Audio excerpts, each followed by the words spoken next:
All right, back here with former Marlins president David Samson. I'm not sure we expected it to go that way, a blowout, but Adolis Garcia, David, is the definition of lock the bleep in. What's unbelievable is that he took what could have been a distraction, that whole benches clearing brawl when he got hit by Abreu, and he was able to get past it. But he had three, excuse me, he had 3 strikeouts until that grand slam. Yesterday, followed it up today. What are you going to say about a player who hasn't even hit arbitration yet? 15 RBIs, the most RBI in a single playoff series in MLB playoff history. And look, you're right. He hits the homer in Game 5, gets plunked. Game 6 comes back, adds on, hits the grand slam. They didn't need the grand slam, but they got it anyway. And it was sort of a statement for them as they won that game 9-2. And then on this night, they blow open the doors of Houston 11-4. They outscored the Astros in 2 games, 20-6. In part because of Adolis Garcia and the way this offense continues to rake. Well, think about all the way back what happened in the first inning. They started early. Christian Javier, the best pitcher the Astros have, could not make it out of the first inning. They got 3 quick runs. And then, very importantly, they kept adding on because the Astros kept scoring 3-1, 4-2. But no, the Rangers kept going. Second thing we have to talk about, Hakeem, right now, Jordan Montgomery comes in and gets the win. This is your #1 starter coming in on his bullpen day. What that means is when you start a game, you throw a bullpen in between starts. You can either do it when no one's watching, or you can do it actually during a game.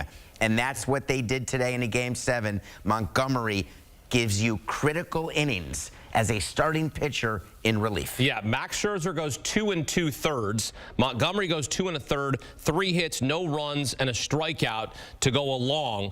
We were thinking that Christian Javier, he just didn't have it. There was no swing and misses. It was a third of an inning. He didn't even get out of the first inning, and he gives up a 3 spot like that. Well, any other game, you're going to get your starting pitcher through that. Yeah. But in a Game 7, it's the quickest hook of all time because you don't want to let it get away from you. That was the theory behind taking Javier out in the first inning, and I agree with Baker's decision to do that. On the other side, you had Scherzer, and he only gave you 2 2/3. So the question is, did that make sense? And the answer is that in a Game 7, when Scherzer is not truly stretched out, when Scherzer is still potentially hurt, he had the shoulder issue, you're not taking any chances. He's not the same pitcher who got the win in Game 7 on the road in Houston in 2019. It's a different time, different player.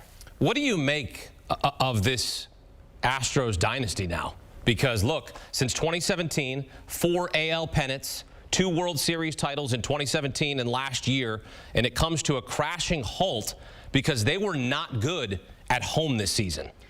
So they weren't good also in 2019, which is the last time a series. I'm so excited. I've been waiting to do something. I'm doing it right now.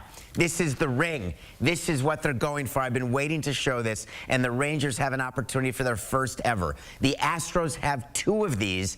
That is a dynasty. When you have 5 in a row, that's 7 LCSs. This would have been their 5th time in the World Series.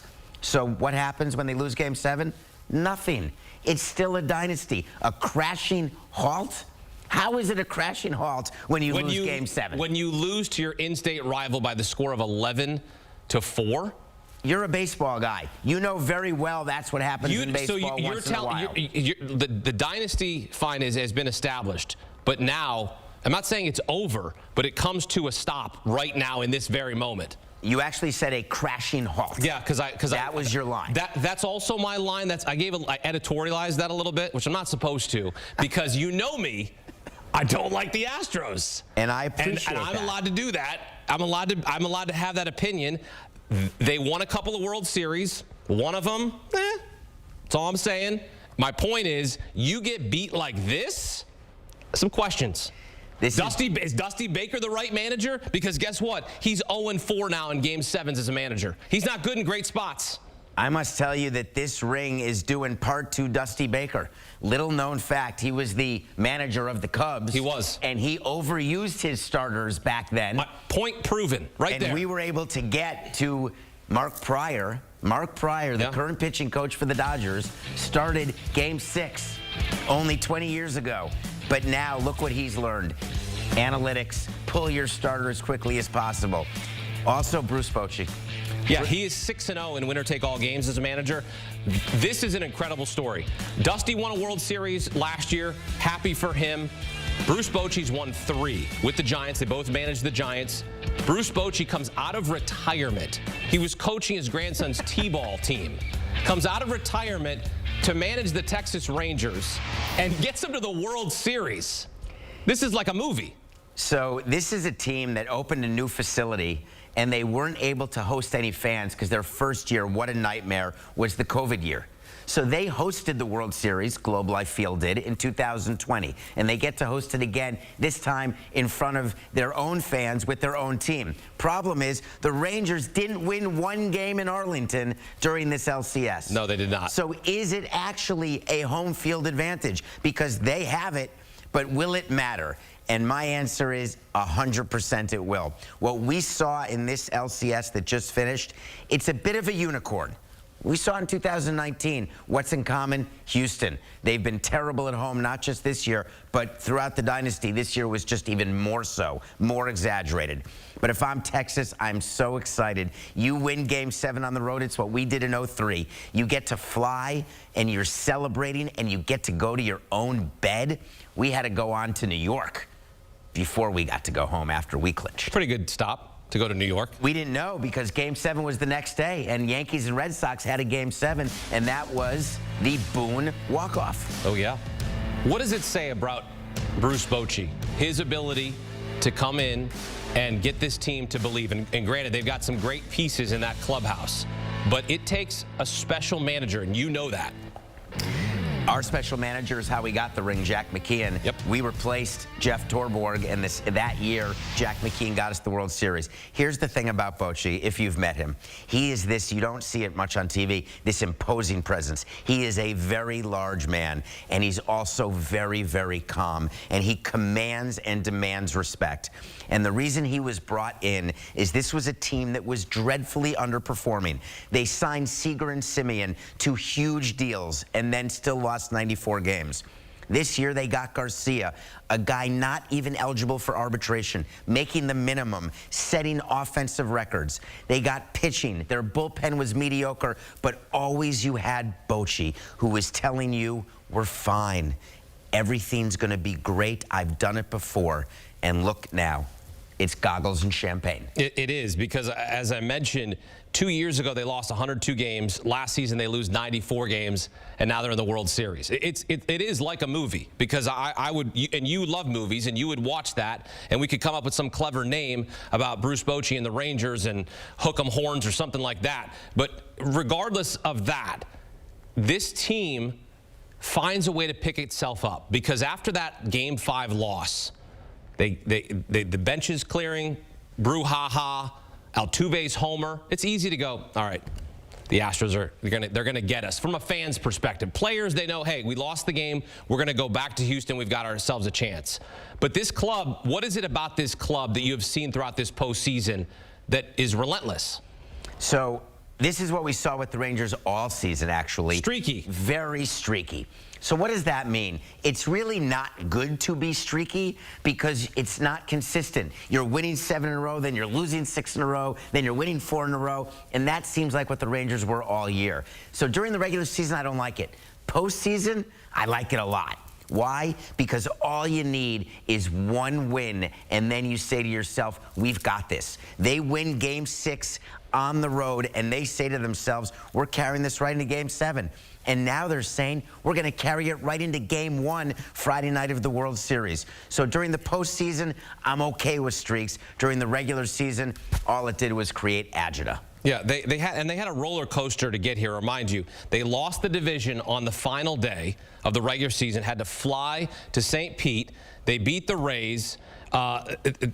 This team is a fun team. We talk about these fun teams. They're young. You got Seager Simeon. You got Josh Young. You got Evan Carter, one of the top prospects in all of baseball. The pitching is good enough. Is it good enough to win a World Series. So what we have to talk about is, in this late in the postseason, your bullpen, don't kill me for this, it's not as critical. All of the criticisms that you give of the Rangers, their bullpen's mediocre. That's true, but guess what? At this part of the year, everybody's exhausted. The pitchers can't even lift their arms anymore. You need starting pitching to give you bullpen innings, which is what we saw in Game 7 tonight and what you're going to see during the World Series as well. So I'm not as concerned about their mediocre bullpen. It's the starting pitching, Montgomery, Eovaldi. Outstanding performances. Scherzer, though, is going to have to give you more than 2 2/3 in order for them to beat either the Phillies or the Diamondbacks. In 2020, we saw Corey Seager win World Series MVP at Globe Life Park with the Dodgers. Adolis Garcia, of course, earned ALCS MVP. They're headed home to play Game 1 and Game 2 of the World Series at their own ballpark. Who would they rather face? Who would they rather see show up on Friday? Game 1, Philadelphia or Arizona? Is it the devil you know that you like better? Because when the Rangers look in the mirror, guess who they see? They see the Phillies. So do they like what they see in the mirror? If so, they want to play the Phillies. The Diamondbacks, should they prevail in Game 7, the problem with them is they're a lot like the Marlins in '03. The Diamondbacks are young, they're scrappy, they're not going to be overwhelmed by the moment. On the other hand, the Phillies, they won it after coming close last year, winning the pennant and then losing. So there is an argument that both the Phillies and the Diamondbacks will be hard to beat. However, guess who doesn't have one of these at all? The Texas Rangers. In their entire franchise history, nada. Now, if that's not desperation, then I don't know what is. Texas Rangers, 8-0 on the road this postseason, headed back home as American League champions. This post-game report has been presented by Canva, the home for every brand. And Texas has been on brand throughout this postseason, scoring runs in buckets. Highest scoring team in the American League during the regular season, and they score 20 runs in their last 2 games to send themselves to the World Series for the first time since 2011. Who's it going to be? The Phillies, the Diamondbacks? Wait to see.